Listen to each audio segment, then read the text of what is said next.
ফ্রেমে বাঁধিয়ে রাখার মতো মুহূর্ত, এমন ক্ষণ যে কোনো ফুটবলারের জন্য পরম আরাধ্য।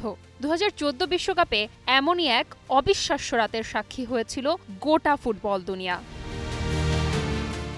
মাঠে নামে দুই power house, defending champion Spain আর নেদারল্যান্ডস। শুরুটা ছিল তিকি-তাকার, প্রথমার্ধে এগিয়েও যায় স্পেন। দেখে মনে হচ্ছিল সিংহের গুহায় ঢুকে পড়েছে ডাচরা, বেরোনোর পথ নেই। কিন্তু বিরতির পরই পাল্টে যায় সব হিসাব নিকাশ।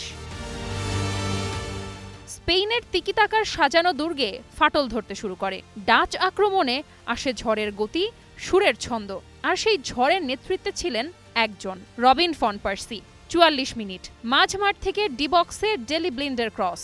আকাশে ভাসতে থাকা বল দেখেই যেন চোখের পলকে সব বুঝে ফেলেন ফন পার্সি। পেনাল্টি বক্সে ছুটে গিয়ে শরীর ছুড়ে দেন শূন্যে। এক অবিশ্বাস্য ডাইভিং হেড, বলটা ইকার কাসিয়াসের মাথার উপর দিয়ে শীষ দিয়ে জালে আশ্রয় নেয়। মাঠ নিথর, দর্শক হতবাক, কাসিয়াস হতবাক। গোটা স্পেন যেন এক মুহূর্তের জন্য শ্বাস নিতে ভুলে গেল। সেই মুহূর্তেই জন্ম নেয় কিংবদন্তি ফ্লাইং ডাচম্যান।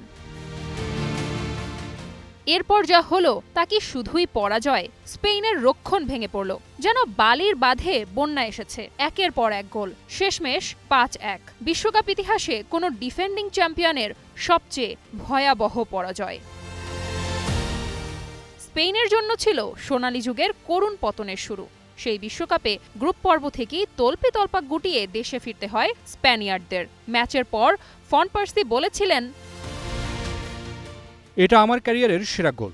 দেখেছিলাম ক্যাসিয়াস একটু এগিয়েছিলেন, তাই ঝুঁকিটা নিয়েছিলাম।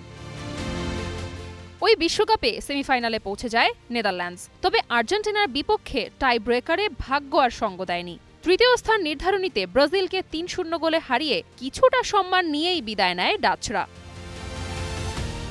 কিন্তু স্পেনের বিপক্ষে সেই একটি মুহূর্ত রয়ে গেছে চিরকালের জন্য। পুস্কাস অ্যাওয়ার্ডের ফাইনালিস্ট হওয়াই তার সাক্ষী। পুরস্কারটা হয়তো পাননি পার্সি, কিন্তু যে স্মৃতি রেখে গেছেন সেটা কোনো ট্রফির চেয়ে কম নয়। ফন পার্সির সেই উড়াল ফুটবলের চিরন্তন এক শিল্পকর্ম।